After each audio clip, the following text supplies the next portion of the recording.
Hello student, today we discuss on a new topic that is mutation theory.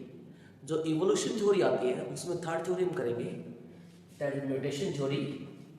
Mutation theory जो दी गई थी ये दी गई थी एक बोटनिस्ट था जिसका नाम था ह्यूगो डी वेराइस. ह्यूगो डी वेराइस के द्वारा ये थ्योरी दी गई थी और इसने ये जो थ्योरी थी अपनी एक बुक थी, इस बुक के अंदर इसने पब्लिश किया था, यानी अपनी एक बुक थी उसके अंदर पब्लिश किया था. इस बुक का नेम था, इसकी एक फेमस बुक थी जो कि 1901 के अंदर ये पब्लिश हुई थी. बुक का नाम था species and varieties. Species and varieties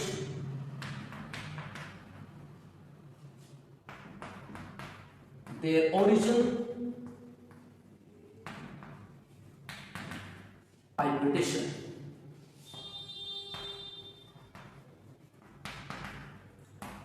इस बुक के अंदर इसने अपनी म्यूटेशन थ्योरी को पब्लिश किया था.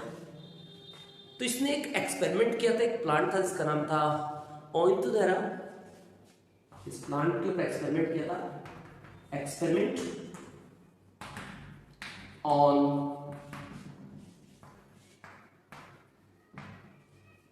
Oinothera lamarckiana.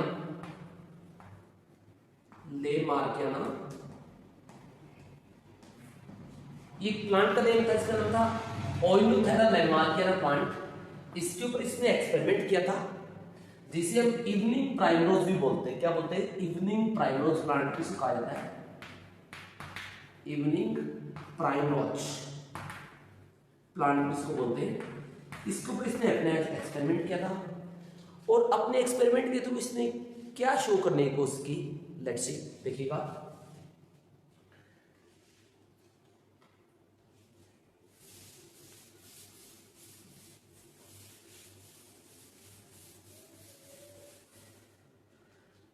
देखिए इसने ओइनोथेरा लैमार्कियाना प्लांट जो है ये प्लांट लिया और इस प्लांट के बीच में क्या करवाया, यहाँ पे बहुत सारे उसने अपने बैकयार्ड में बहुत सारे प्लांट ग्रो किए और उनके बीच में क्रॉसिंग करवाई. जब ये क्रॉसिंग करवाता है तो इनके बीच में क्या होता है? पॉलिनेशन हुआ इनके बीच में, यानी क्रॉसिंग करवाता है. और क्रॉसिंग करवाने से इसको दो टाइप के प्लांट मिले. यहाँ पे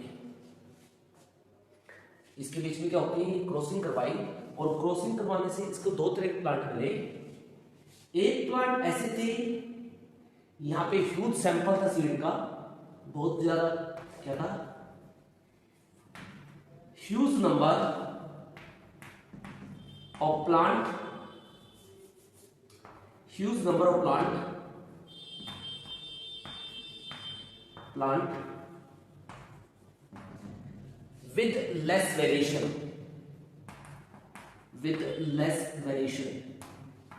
तो उसको बहुत सारे प्लांट ऐसे मिले जिसके अंदर वेरिएशन जो थी बहुत कम थी, यानी वेरिएशन क्या आ रही थी, इसमें बहुत कम आई हुई थी वेरिएशंस.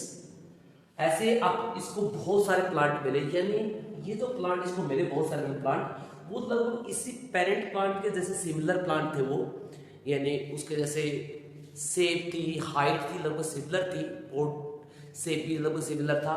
तो ये कुछ हद तक इसके बीच में सिमिलरिटी थी, बहुत कम वेरिएंट थे, बहुत स्लाइटली डिफरेंस था ये. और कुछ प्लांट इसको ऐसे मिले, यहां पे few number of plants with high variation. इसको बहुत सारे बहुत कम प्लांट ऐसे मिले इसको जिसके अंदर क्या थी, वेरिएशन बहुत ज्यादा थी. यहाँ पे क्या थी? वेरिएशन बहुत ज्यादा थी. ऐसे इसको बहुत कम प्लांट मिले. और जब इसने इन प्लांट को, ये फर्स्ट जनरेशन थी इसकी, तो दिस द F1 जनरेशन इसने निकाली. यहाँ पे फर्स्ट जनरेशन थी यहाँ पे क्रॉस करने के लिए. जब इसने सेकंड जनरेशन का क्रॉस किया, तो लेट्स सी सेकंड जनरेशन में कैसे कैसे होता है. और इन्होंने ये प्लांट को उठाया,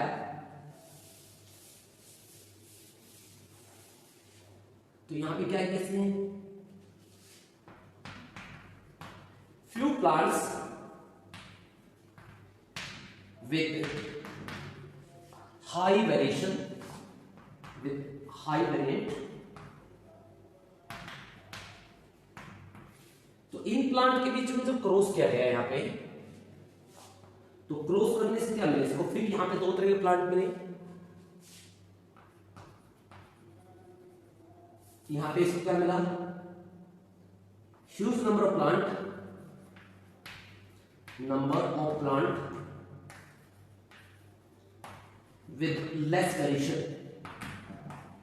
बहुत सारे प्लांट कैसे मिले इसको, विद लेस वेरिएशन मिले इसको यहां पे। और सेकंड इसने जब यहां पे किया, तो यहां पे कुछ प्लांट इसको ऐसे मिले, यहां पे less number of plants with high variation,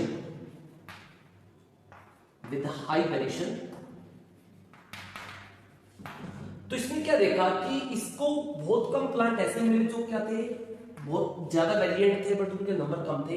जब इसने इन प्लांट को इस पेरेंटल प्लांट के साथ इसको कंपेयर किया, यानी सेकंड जनरेशन ही आई, और इसने जब इन प्लांट को इन प्लांट के साथ कंपेयर किया, तो इसको क्या मिला कि ये पेरेंट, ये जो प्लांट थे, ये इन प्लांट से बिल्कुल बहुत ज्यादा डिसिमिलर थे, राइट।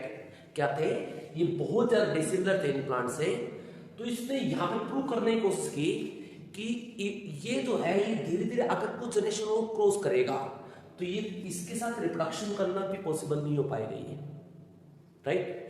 ये रिप्रोडक्शन एबिलिटी लॉस हो जाएगी, तो इट्स मीन ये नई स्पीसीज यहाँ पे राइज हो जाएगी।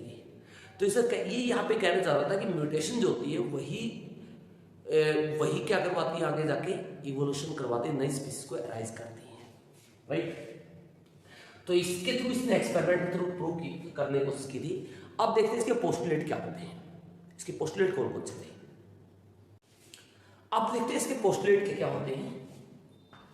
ये पोस्टुलेट देखिए ऐसे,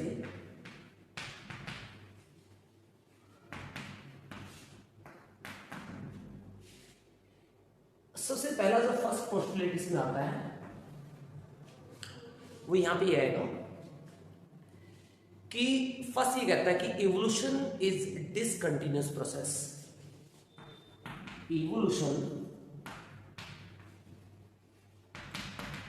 इज डिसकंटिन्यूअस प्रोसेस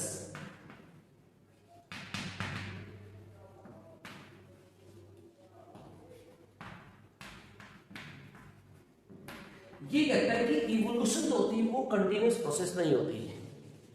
जैसे डार्विन ने क्या कहा था, डार्विन कहता था कि evolution is a continuous process. ये कहता है evolution is a discontinuous process, यानी इवोल्यूशन एक रिदमिक प्रोसेस नहीं होती, डायनामिक नहीं होती। इसमें क्या होता है, ये बाय चांस होगी और डिसकंटिन्यूअस प्रोसेस होगी, राइट। तो इसके अंदर फर्स्ट ये लिखेंगे हम यहाँ पे, सेकंड यहां पे लिखेंगे। सेकंड में कहता है elementary species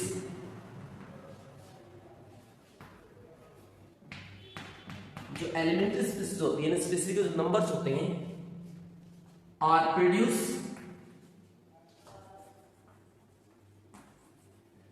in high number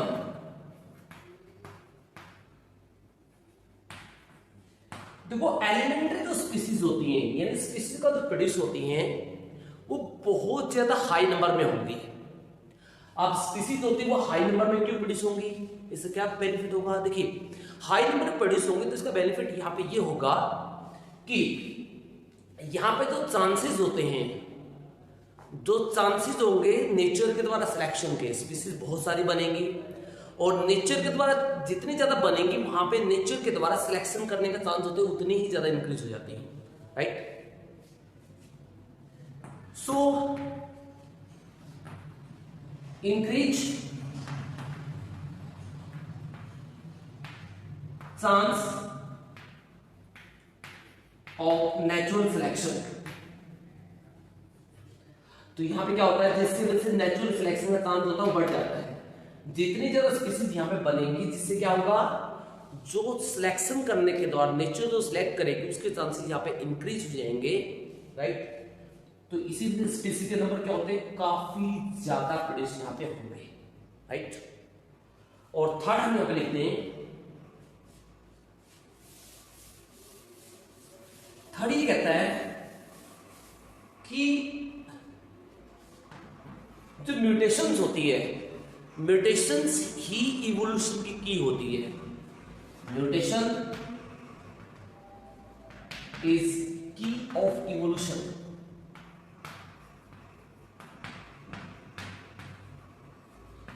यानी जो म्यूटेशन होगी, जो कि एक सडन चेंज होता है, ये कहते हैं कि सडन चेंज होगा, म्यूटेंट होगा ऑर्गेनिज्म और इवोल्यूशन हो जाएगा, राइट। जैसे हमने उसके अंदर देखा लेमार्क के अंदर, प्लांट के अंदर, वहां पे क्या था, सडन चेंज आया एकदम प्लांट में कुछ में और वो नई स्पीसीज अराइज कर देगा इसके अकॉर्डिंग, राइट। ये कहता है सडन चेंज होगा और जिसकी वजह से क्या हुआ, एक नई स्पीसीज अराइज हो जाएगी। Due to sudden change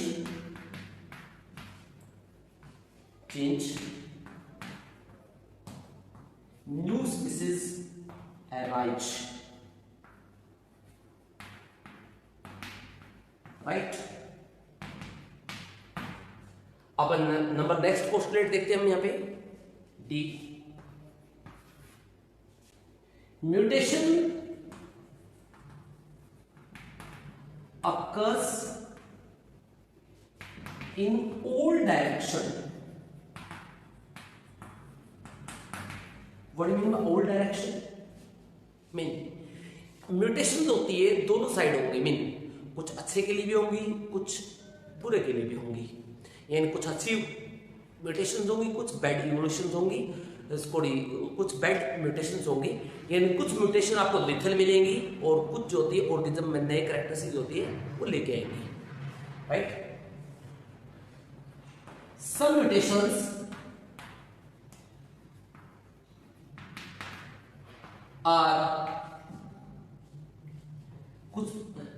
are beneficial and some are lethal.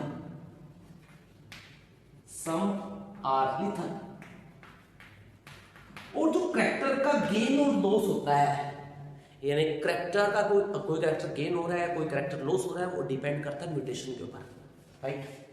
Gain और लॉस ऑफ करैक्टर depend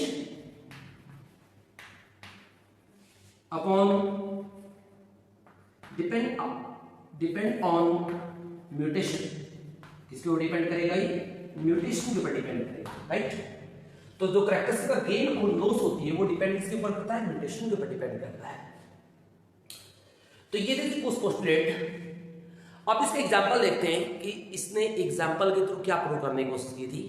अगर इसके बारे में कुछ और देखें हम यहाँ पे, तो आप इसमें देखोगे कि ये कहता है कि जो इवोल्यूशन होता है वो डिसकंटिन्यूअस और जर्की प्रोसेस होगी, राइट। यानी एक सिंगल जनरेशन में ही नई स्पीसीज बन जाएगी या कुछ जनरेशन में ही नई स्पीसीज बन जाएगी। ऐसा कौन कहता है, ऐसा कहता है म्यूटेशन थ्योरी, यानी ह्यूगो डी बेरेस की थ्योरी होती है, ऐसा कहती है। यानी इस प्रोसेस को हम क्या बोल सकते हैं, मैक्रोजेनेसिस या साल्टेशन भी बोल सकते हैं। यानी सिंगल स्टेप में ही नई स्पीसीज अराइज हो जाती है, इसे आप क्या बोल सकते हो, साल्टेशन या फिर मैक्रोजेनेसिस भी कह सकते हो। अब देखिए इसे एग्जांपल है।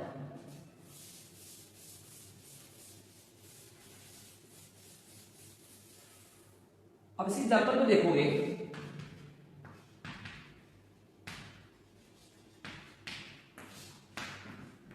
1791 के अंदर एक अमेरिकी फार्मर्स था, उसने एक सिप को ऑब्जर्व किया और उस सिप का नाम होता है एनकॉन सिप, जिसके फेवर में जाता है। देखो एक अमेरिकन फार्मर के पास क्या था, एक नॉर्मल सिप थी, एक नॉर्मल यानी रैम था, मेल था मेल, एक नॉर्मल ईव थी, एक नॉर्मल रैम था, यानी मेल सिप थी और फीमेल सिप थी। उन दोनों के बीच में जो क्रॉस हुआ तो उसको क्या मिला, एक शॉर्ट लेग सिप मिली उसे। और short life is just 1 generation में अपीयर हुई थी। तो ये एग्जाम्पल जो होता है वो सपोर्ट करता है म्यूटेशन थ्योरी को, राइट। तो that is about the mutation theory.